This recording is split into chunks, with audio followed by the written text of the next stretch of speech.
తీపి చేదు పులుపు కలయిక. అంటే మనిషి జీవితంలో ఎదురయ్యే కష్టాలు నష్టాలు మంచి చెడులు ఆ కలయికనే ఉగాది రోజున మనం ఆ మూడు కలయికతో ప్రసాదంలా తీసుకుంటాం.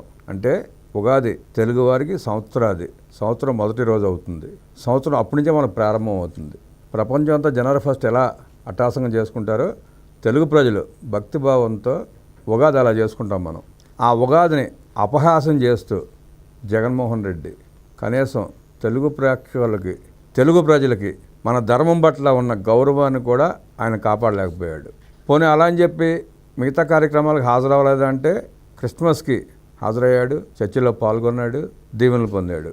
అలాగే మన రంజాన్కి కూడా వచ్చాడు, హాజరయ్యాడు, వాళ్ళతో మమేకమయ్యాడు. మంచిదే కాదంటలే ఎవరు. అలాగే మిగతా వాళ్ళు హిందువులు ఏం తప్పు చేశారు? హిందువుల అతిపెద్ద పండగైన ఉగాదికి ఎందుకు హాజరు కాలేకపోవడానికి కారణం ఏంటి? అశ్రద్ధ, నిర్లక్ష్యమా, లేకపోతే వ్యతిరేక భావమా? సరే, అది పక్కన పెడితే ఆ ఉగాదిని తాడేపల్లి ప్యాలెస్లో నిర్వహించాడు సిద్ధాంత నారాయణమూర్తి. అక్కడ పాల్గొంది ఎవరు? అంబటి రాంబాబు, లేళ్ల అప్రెడ్డి లాంటి వాళ్ళు. వాళ్ళతో పాటు ఇంకో 20 మంది బాగా వస్తే. అంటే అధికారంలో ఉన్నప్పుడేమో సెట్టింగ్లు వేసి ఆర్భాటంగా బాజా బంజితులు పెట్టుకుని భజన గ్యాంగ్ని పెట్టుకుని ప్రజల డబ్బు కోట్లు ఖర్చు పెట్టి షోఅప్ చేశాడు. అధికారంలో లేకపోయేటప్పటికి కనీసం ఉగాది రోజున బెంగళూరు నుంచి 10,000 ఖర్చు పెట్టి వచ్చేయడానికి కూడా మనసొప్పల ఆయనకి. అంటే ఆంధ్రప్రదేశ్ ప్రజల పట్ల హిందువుల పట్ల ఆయనకి ఎంత గౌరవం ఉందో ఈ సంఘటన మనకు అర్థమవుతుంది.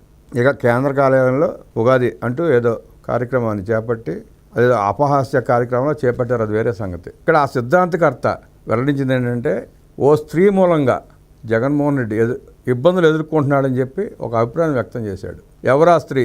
కాకపోతే ఆ స్త్రీ పేరు చెప్పలా. చెల్లి షర్మిలారెడ్డి ఆల్రెడీ విభేదించి బయటికి వెళ్ళిపోయింది, ఆమెతో ఇబ్బంది లేదు. తల్లి విజయలక్ష్మి, ఆవిడ కూడా కొడుకు మీద కోర్టులో కేసు వేసింది, విభేదించింది. కూతురికి అండగా నిలబడటానికి ఆవిడ వెళ్ళిపోయింది, ఆవిడతో కూడా ఇబ్బంది లేదు.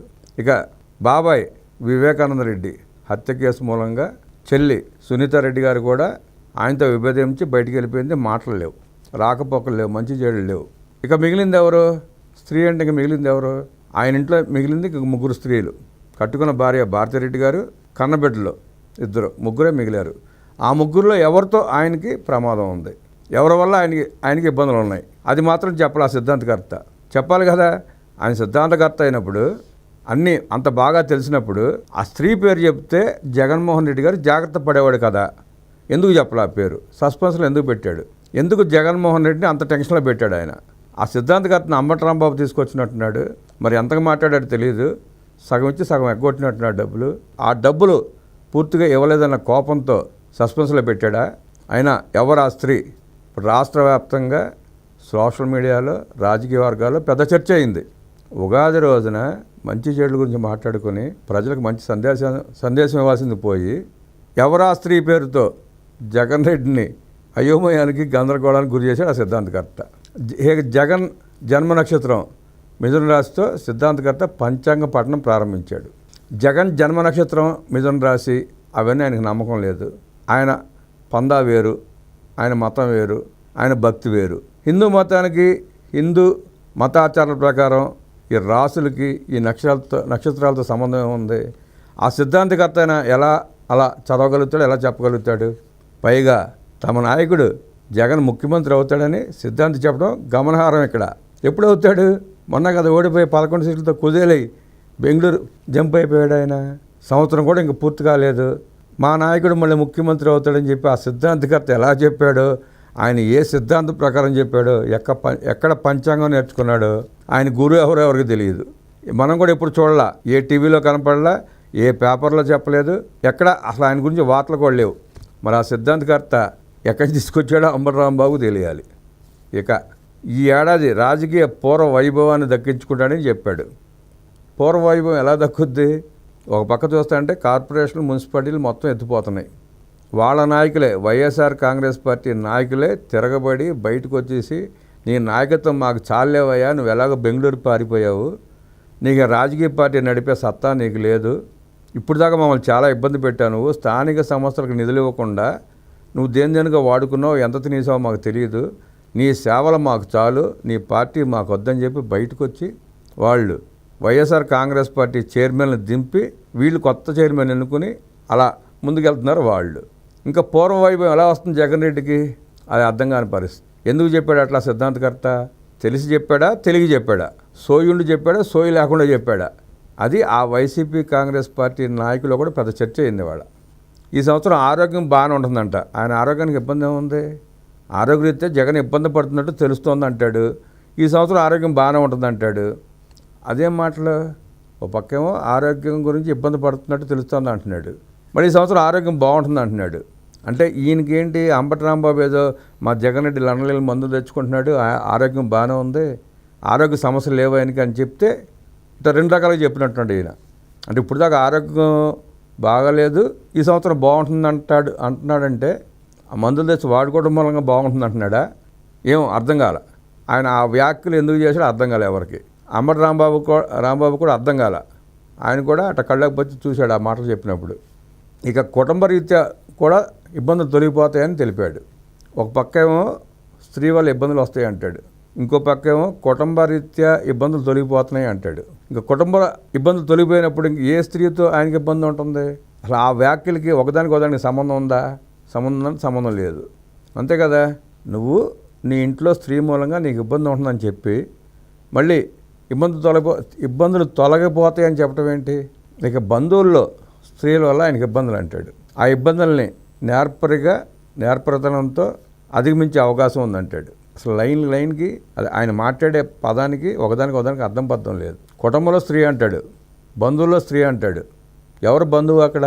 ఇప్పుడు అక్కడ ఉన్న మిగిలిన వాళ్ళు జగన్ రెడ్డి కుటుంబంలో మిగిలిన ఆడవాళ్ళల్లో వాళ్ళకి ఒకరి మీద ఒకరికి అనుమానం వచ్చేలా ఆయన వ్యాఖ్యానాలు ఉన్నాయి. అధికారంలో ఉన్నప్పుడు ఎంత అట్టహాసంగా వేడుకలు నిర్వహించాడో, సెట్టింగ్లు ఎలా వేయించుకున్నాడో చూసాం మనం. వాళ్ళు అధికారం పోయేటప్పటికి సొంత డబ్బులు ఖర్చు పెట్టుకుని అంటే బెంగళూరు నుంచి విజయవాడ రావడానికి ఫ్లైట్ డబ్బులు కూడా, టికెట్ కొంటా కూడా ఇష్టపడక ఆయన ఎగ్గొట్టిన పరిస్థితి చూసాం. జగన్ మేక కాదు సింహం అంటాడు. మేక ఏంటి, సింహం ఏంటి? పులి ఎప్పుడైనా మేక అవుతుందా? పిల్లి ఎప్పుడైనా సింహం అవుతుందా? పిల్లే, సింహం సింహమే. జగన్ దగ్గర ఆ లక్షణాలు ఎక్కడ ఉన్నాయి? పిల్లి లక్షణాలు స్పష్టంగా కనపడుతున్నాయి. నీ పంచాంగంలో నీకు ఉన్నా ఎదురుగుండా అది చెప్పడానికి భయపడి ఆ సిద్ధాంతకర్త మేక అంటాడు, సింహం అంటాడు. ఆయనకని అర్థమవుతుంది ఏమన్నా? పులిని చేసే ప్రయత్నం చేశాడు. సంభావన ఎంత ముట్టిందో కానీ, ముట్టాల్సిందంటే ఎంత ముట్టిందో తెలియదు కానీ మొత్తం మీద ఓ స్త్రీ అంటాడు, బంధువుల స్త్రీ అంటాడు, పిల్లి అంటాడు, పులి అంటాడు. ఇక జగన్ రెడ్డి ఉగాది రోజున, ఉగాది పర్వదినాన తాడేపల్లి రాకపోవడంతో నాయకులు ఎవరు ఆ పక్క కన్నెత్తి కూడా చూడాల. ఈ నాయకులు లేకపోతే కార్యకర్తలు ఎందుకు వస్తారు? ఎక్కడి నుంచి వస్తారు? వాళ్ళకి మాత్రం ఏమవసరం?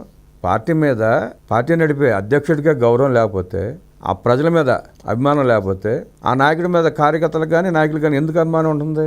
ఎందుకు నమ్ముతారు? అంటే వైఎస్ఆర్ కాంగ్రెస్ పార్టీ ఏ స్థాయికి దిగజారిపోయిందంటే, అంబటి రాంబాబు లేళ్ల ఆపరేటర్ని కూర్చోబెట్టుకుని ఉగాది సంబరాలు చేసుకోవాల్సి వచ్చింది. ఆ సంబరాలు కూడా 20 మందితో, 2 డజన్లు కూడా లేరు అక్కడ. అరటిపళ్ళు గెల్లలో ఉన్న అరటిపళ్ళంత మంది కూడా జనం రాలా. ఇక సిద్ధాంతకర్త నారాయణమూర్తి గారు చెప్పింది ఆయన అసలు అది అంత అతిశయోక్తిగా ఉందంటే హాస్యాస్పదంగా నవ్వుకునే రకంగా ఉంది. ఆయన మాట్లాడిన పదాల్లో ఏ ఒక్క పదం కూడా జగన్ రెడ్డికి సరిపోదు. జగన్ రెడ్డి ఆ పదాలకు అర్హుడు కాదు. ఆయన రాజ్యాధికారం చేపడతాడని చెప్పటం కాదు, నువ్వు త్వరలో జైలుకి వెళ్తావా అని చెప్తే ప్రజలు నమ్మేవాళ్ళు, విశ్వసించేవాళ్ళు ఆయన మాటల్ని. నువ్వు అసలే కప్పెట్టి సోపు రాస్తే ఉపయోగం ఏంటి? ఎవరిని మభ్య పెడదామని చెప్పి నారాయణమూర్తి గారు అంత ఇబ్బంది పడ్డాడు. మభ్య పెట్టాల్సిన అవసరం ఏముంది? పంచాంగం అన్నా జాతకం అన్నా వాస్తవాలు చెప్పాలి. అబద్ధాలు చెప్తే అది పంచాంగం ఎందుకు అవుద్ది? కాదు కదా. నారాయణమూర్తి గారు పంచాంగంలా గౌరవించండి, ధర్మాన్ని పాటించండి, అవహేళన చేయబాకండి.